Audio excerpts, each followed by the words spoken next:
Coming up in this edition, Real Band plugin mode handing off to Reaper multi-track DAW. Stay tuned.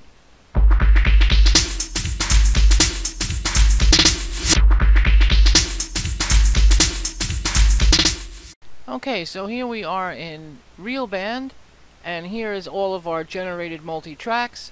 And what we're going to do is go into plugin mode and jump these tracks over to Reaper, which is my multi-track DAW of choice. So let's get right to that. Let's go into plugin mode, start plugin mode.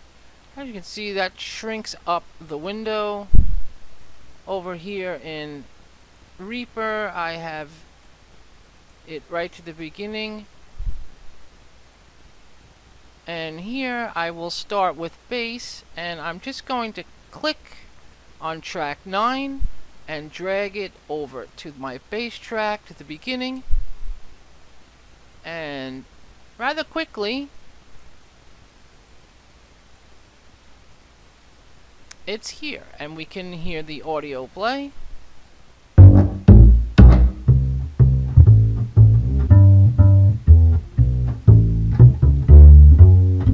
Very good. And next up at bat would be the drums, which is 10, and I'm going to click on the drums, and I am going to drag it over into the drum track and let that come over. Over it comes, and you can see it's building peaks in Reaper, which takes a moment. This is a little more wave intensive, so this takes just a little bit longer.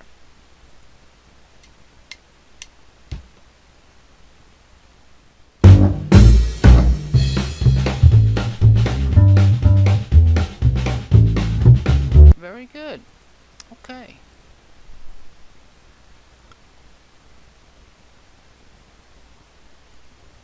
Next up at bat would be 11, and this is an acoustic guitar, and I'm just going to drag that over here and let that do its thing.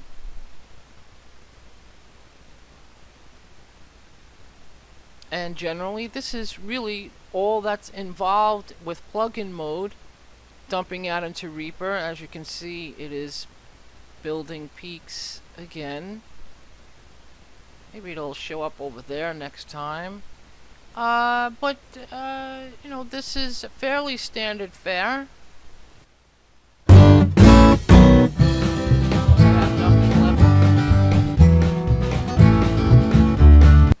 But I could actually keep the name of this track. But it's a little long, and so what I will do is I will choose to delete it and rename it Acoustic Strum Guitar 1, since I do have a few of them. But there you have it. I mean, that is really, in essence, what it's all about, is just choosing tracks, dragging them over, dragging them out. It's not really too difficult, and I won't spend too much time on it. So let's jump ahead into where I have all the tracks jumped over. Okay, so here we have all the tracks now jumped over into Reaper from Real Band, and we're going to be spending a lot of time in this program. Before we go any further, though, let us go back to Real Band and end plugin mode. And so we will choose End Plugin Mode, and that brings up the window, and I will close out of Real Band, and that will end our session with Real Band and Band in a Box. Thank you very much to that software. You treated me very well. one thing I would like to include before we let go of Real Band software, at least on the subject of Real Band, let's take a look at, I use a Real Band and Band in a Box Ultra, the Ultra Pack, and it's on an external USB hard drive. But even though I do that, still on my C drive and in my Real Band folder, take a look at the drag and drop folder. That is 342 megabytes large at the moment, and so is my Real Band backup folder, which is 872 megabytes large at the moment. And guess what this is chock full of? All kinds of audio files from what you put me through, the song that we've been working on. So too is the Real Band backup file. Look at the size of these files. Backup files, 109 megabytes, 258 megabytes. These are large files. They will eat up a hard drive very, very quickly. And so even though you use the external USB drives, keep in mind that when you're talking about Real Band and drag and drop and Real Band backup files do reside on your C drive. And these are the largest files here. They hold all of your songs that you're using currently.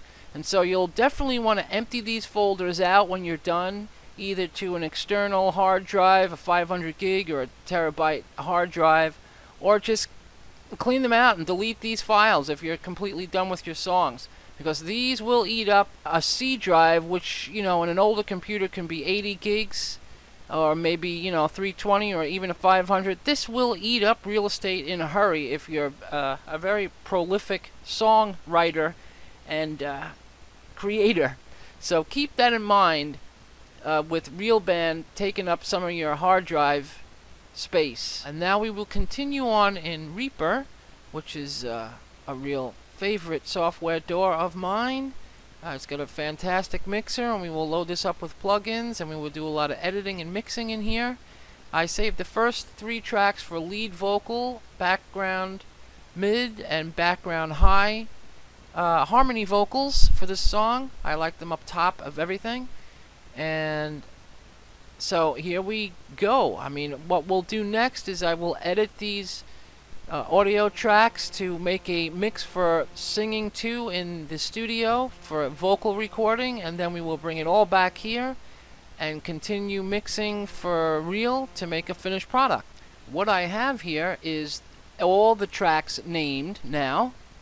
You can see them all named here, and I have quite a lot of steel parts. I have a few fiddle parts, and I have some empty real estate over here, which I'm going to use for effects buses to send some vocals over to and instruments over to, generally reverbs for that. But the first thing that I like to do is level these individual tracks off Prefader. And so I'll just show you what I mean by that. I'm gonna put this in loop mode. And this master here, this is peaking a little high for me. And so what I'm gonna do is bring down the item volume, and you can actually see the wave file shrink, which I think is pretty cool. But I really don't want this to peak too loudly.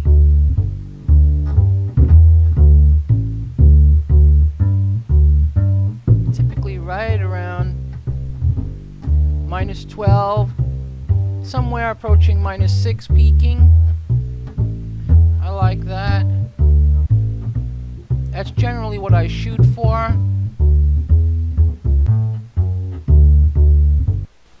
And why I shoot for that and why I do that is because I prefer to have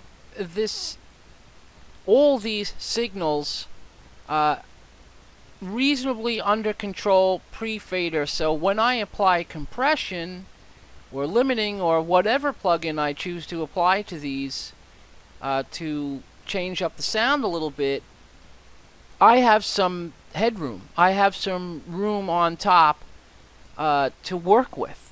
They're not already blasting loud and then applying something on top of that to make it all the more difficult to stay under control.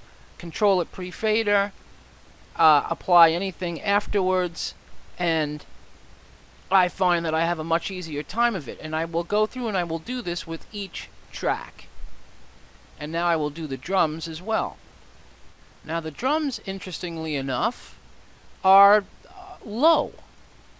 Let us... I mean, take a look at how low that signal is. I don't have a problem with that at all.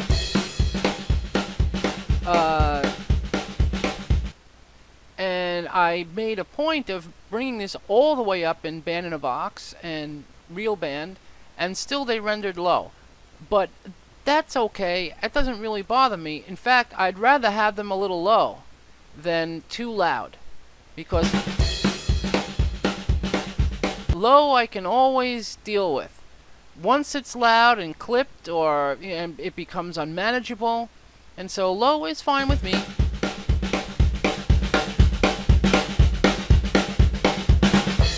I mean, I can kind of bring them up there, but it's not really necessary.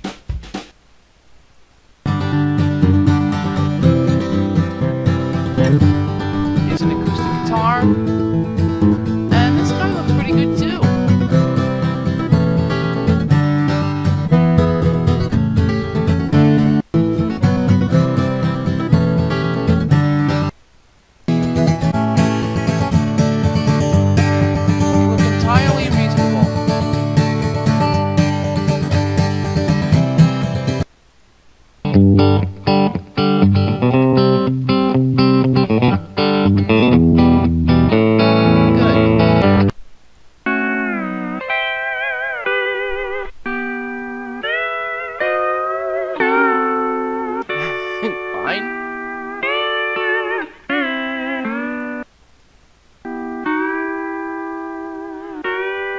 Fine. Good.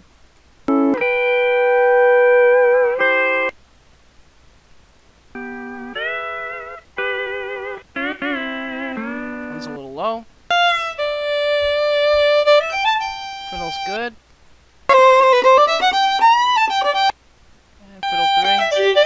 Typically, my biggest challenge, and the one that I have to do this typically mostly to, is the bass. That's usually the track that has a lot of dynamic range, especially with the acoustic bass, because that really has a tremendous amount of dynamic range, and sometimes I have to reel that in pre-fader, and sometimes the drums, although this time the drums are fine.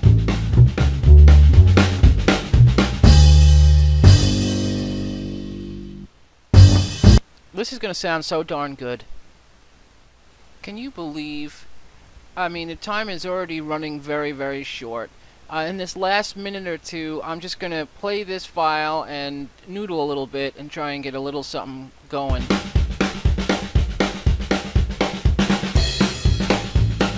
I'll bring up the bass so I don't lose the essence of the kick drum, which I happen to like.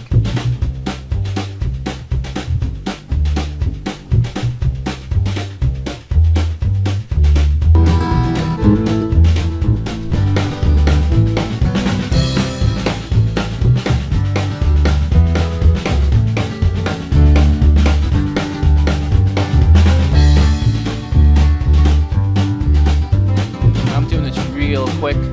These are not even near final levels.